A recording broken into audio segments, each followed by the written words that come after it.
আসসালামু আলাইকুম। আবার হাজির হয়ে গেলাম নতুন আরেকটি ভিডিও নিয়ে। আর এই ফোনটি পাঠিয়েছেন সিলেট মৌলভীবাজার থেকে। তো এই ফোনটির যে প্রবলেমটি, এটি পুরাতন একটি ফোন কিনেন। ৩ মাস ইউজ করার পর হঠাৎ করে ফোনটি অফ হয়ে যায় এবং কি সেই ফোনটি সিলেট একটি শহরে আইসি সেন্টারে দেখান এবং সেটি ৩ ঘন্টা চেষ্টা করার পরেও ফোনটি রান করতে পারেনি। পরবর্তীতে এই ফোনটি আ হতাশ হয়ে বাসায় ফিরে আসেন ফোনটি নিয়ে। এরপর যার কাছ থেকে ফোনটি কিনেছিলেন তার সাথে যোগাযোগ করেন। তিনি বলেন যে এই ফোনটি এর আগে রিবলিং করা হয়েছিল। তো অনেক আশা নিয়ে আমার ভিডিও দেখে আমার কাছে পাঠিয়েছেন। এখানে একটি কথা লিখেছেন যে আপনি শেষ ভরসা। আস্তাগফিরুল্লাহ, আসলে এ ধরনের ভাষা বা কথা বলা উচিত না। কারণ ভরসা একমাত্র আল্লাহর উপরে রাখবেন। আমি চেষ্টা করছি ফোনগুলো রিপেয়ার করার। আর ফোনগুলো ঠিক হওয়া না হওয়া এবং সফলতা দেওয়ার মালিক কিন্তু আল্লাহ। তো যা হোক, আজকের এই ফোনটি ঠিক হবে কিনা জানি না। তো আমি চেষ্টা করব রিপেয়ার করার এবং কি, কি প্রবলেম হয়েছে বা কি, কি কাজ করা হয়েছে ডিটেইলসে আপনাদের দেখানোর চেষ্টা করব। যদিও এই ভিডিওর মাধ্যমে বিভিন্ন কাজগুলো দেখানোর মাধ্যমে আপনারা অনেকেই অনেক দূর থেকে ফোন পাঠান এবং অনেক রিপেয়ার করা বা আনসাকসেস ফোনগুলো যেগুলো হয়তো হতাশ হয়ে আশা ছেড়ে দিয়েছিলেন, এই ধরনের ফোনও কিন্তু অনেক রিপেয়ার হচ্ছে। আবার অনেক ফোন কিন্তু রিপেয়ার হচ্ছে না, যেগুলোর কন্ডিশন খুবই খারাপ। তো সব মিলিয়ে মিশ্র একটি প্রতিক্রিয়া অনেক সময় তৈরি হয় বা আমারও অনেক সময় ঘন্টার পর ঘন্টা পরিশ্রম করেও কিন্তু ফোনগুলো অনেক সময় রিপেয়ার হয় না। তো যা হোক, আমি চিন্তা করেছি কাজ করা ফোনগুলো রিসিভ করা বন্ধ রাখবো এবং কি কারণ এই ধরনের ফোনের ক্ষেত্রে অনেক ধরনের প্রবলেম থাকে যে কাজগুলো হয়তো অন্য কেউ করেছে।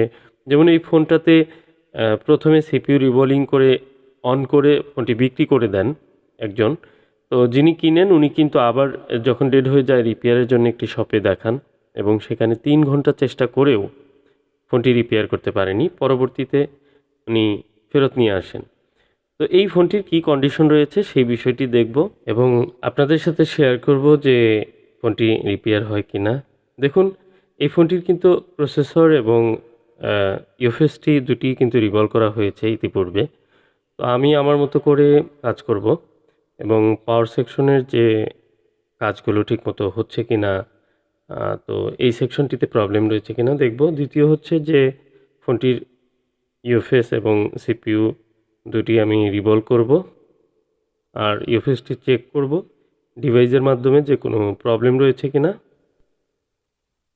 আর দেখুন, এখানে কর্নারে সিপিইউর যে লাইনগুলো এগুলো কিন্তু কিছুটা ড্যামেজ হয়েছিল, সেগুলো রিপেয়ার করেছে, ইউপিগুলো অ্যাপ্লাই করেছে। তো আমি দেখতে পাচ্ছি যে সিপিইউর কন্ডিশন ভালো রয়েছে, কারণ একটি ফোনের মেইন হচ্ছে প্রসেসর। সেটি যদি ভালো না থাকে তাহলে সেই ফোনটি হয়তো ভালো চলবে না বা রিপেয়ার করা সম্ভবও হবে না। এই ফোনগুলো অনেক কারণেই অনেক সময় ডেড হয়ে যায়। সাধারণত নোট 10 বা রেডমি নোট 10 প্রো এ ধরনের ফোনগুলো খুব সাধারণত ডেড হলে সিপিইউ রিভলভ করেই ফোনগুলো রান হয়ে যায়, যদি অন্য কোনো প্রবলেম না থাকে। তো প্রাইমারি লেভেলে অবশ্যই প্রত্যেকটি ফোনই চেক করে তারপর সিপিইউতে হাত দেওয়া উচিত। কারণ আমরা কাজ করছি বিভিন্ন কাজের অভিজ্ঞতা থেকে কিন্তু আমরা কাজ করে থাকি। আমি সিপিইউটি সুন্দর করে রিবোলিং করে আমি ইনস্টল করছি। আপনারা দেখতে পাচ্ছেন খুব সুন্দরভাবে সিপিইউটি বসে গেল। এবার আমি যে ইউএফএসটি রয়েছে এখানে একটি লাইন আমি ড্যামেজ পেয়েছি। সেই লাইনটি আলতোভাবে বসেছিল কিন্তু নিচ থেকে লাইনটি ড্যামেজ, যে কারণে লাইনটি আমার নতুন করে জাম্পার করে তৈরি করতে হলো। এই ড্যামেজ লাইনটিও রিপেয়ার করে দিব। হয়তো এখান থেকে যে কারণে ডেড হয়েছিল হতে পারে, যে কারণেই ডেড হতে পারে। এর মধ্যে আমি চেক করে নিয়েছি ইউএফএসটি ভালো আছে কিনা। আপনারা দেখতে পাচ্ছেন যে এই ফোনটির সফটওয়্যারটি একদম ঠিকঠাক রয়েছে। তো আমি ইনস্টল করে দিচ্ছি ইউএফএস। আর ইউএফএসের পাশে একটি ক্যাপাসিটর মিসিং ছিল এবং এখানে দেখুন একটি কম্পোনেন্টসের কর্নারে একটু ভাঙা রয়েছে। তো এই যে বিভিন্ন কম্পোনেন্টসগুলো আইসি রিমুভ বা আইসির গ্লু কাট করার সময় ক্ষতিগ্রস্ত হতে পারে, ডায়োড ক্যাপাসিটর যে রেজিস্টরগুলো থাকে এগুলো অনেক সময় প্রবলেম হলে বা উঠে গেলে সেগুলো কিন্তু ফোন অন না হওয়ার জন্য যথেষ্ট কারণ হতে পারে। তো যা হোক, আমি এই ফোনটির একেবারে ইউএসএসডি চেক করে একটি লাইন ড্যামেজ ছিল সেটি রিপেয়ার করে সিপিইউ রিবোলিং করে ইনস্টল করলাম। আর ফোনটি এখন অন হয় কি না সেজন্য অপেক্ষা করব। আলহামদুলিল্লাহ, দেখুন ফোন কিন্তু অন হয়ে ব্যাটারি লোগো চলে আসছে। মানে এই ডেড মোডে থাকা ফোনটি এটি কিন্তু রান হয়েছে। প্রথম যে বিষয়টি ছিল যে এই ফোনটির হঠাৎ করে সিপিইউ রিবোলিং করে যেহেতু রান করা ছিল, মানে ফোনটিতে এর আগে সিপিইউ রিবোলিং করা ছিল, এই ফোনটিতে বড় ধরনের প্রবলেম না হওয়ার সম্ভাবনাই বেশি ছিল। কিন্তু উনি এই ফোনটি কিন্তু দেখুন সিলেটে একটি শপে দেখিয়েছিলেন। ৩ ঘন্টা চেষ্টা করেও ফোনটি রান করতে পারেনি এবং কি এই ফোনটি নিয়ে উনি হতাশ ছিলেন। পরবর্তীতে আমার কাছে পাঠিয়েছেন। তো উনি সিলেট মৌলভীবাজার থেকে পাঠিয়েছেন। আসলে এ ধরনের ফোন অনেকেই পাঠাতে চান। সব ধরনের ফোনও নেওয়া সম্ভব হয় না। কারণ কিছু, কিছু ফোনের কন্ডিশন খুবই খারাপ থাকে। আবার কিছু, কিছু ফোন থাকে যেগুলো ঠিক হওয়ার মতো সম্ভাবনা থাকে। আমি মাঝে, মাঝে চেষ্টা করি কিছু ফোনের মধ্যে কিছু চেষ্টার মাধ্যমে হয়তো সফলতা আসে। তো আপনারা যারা এই কাজগুলো করেন ধৈর্য সহকারে চেষ্টা করে যান। আশা করি যে আপনাদের হাতেও এই কাজগুলো সাকসেসফুলি রিপেয়ার হয়ে যাবে। তো আজকের যে Redmi Note 10 একটি ফোন, ফোনটি আমি ডেড রিপেয়ার করলাম, ডেড রিকভারি। তো ফোনটি আশা করি সম্পূর্ণ অন হয়ে যাবে এবং সেই সাথে যেহেতু ফোনের সফটওয়্যার ঠিক রয়েছে, ডকুমেন্ট সহই উনি রিটার্ন পাবেন।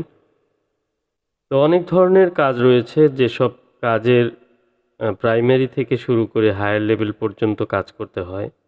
অনেক কাজই সামনে নিয়ে আসা সম্ভব হয় না।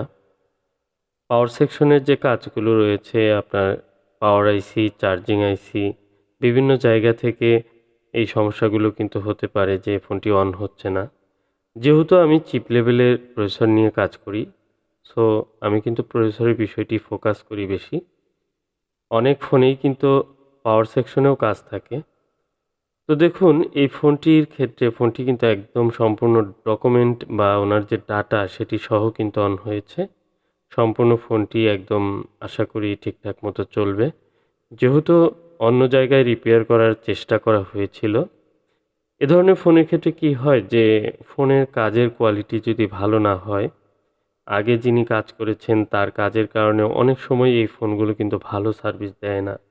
যে কারণে এই কাজ করা ফোনগুলো নিতে চাই না। হয়তো অনেক পরিশ্রম করে অনেক সময় বা অনেক টাকা পয়সা খরচ করে ফোনটি আপনি রিপেয়ার করে নিলেন। কিন্তু ফোনটি যদি ভালো সার্ভিস না পান সেক্ষেত্রে এই ফোনগুলো রিপেয়ার করার কোনো মানেই হয় না।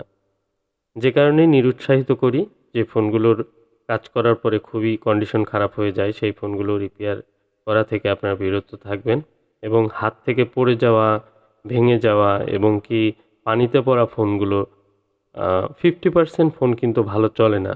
তো আজকের কাজটি আপনাদের কাছে কেমন লাগলো মতামত দিয়ে যাবেন এবং ভালো লাগলে লাইক করে যাবেন, শেয়ার করবেন। আজকের মতো এ পর্যন্তই। আসসালামু আলাইকুম।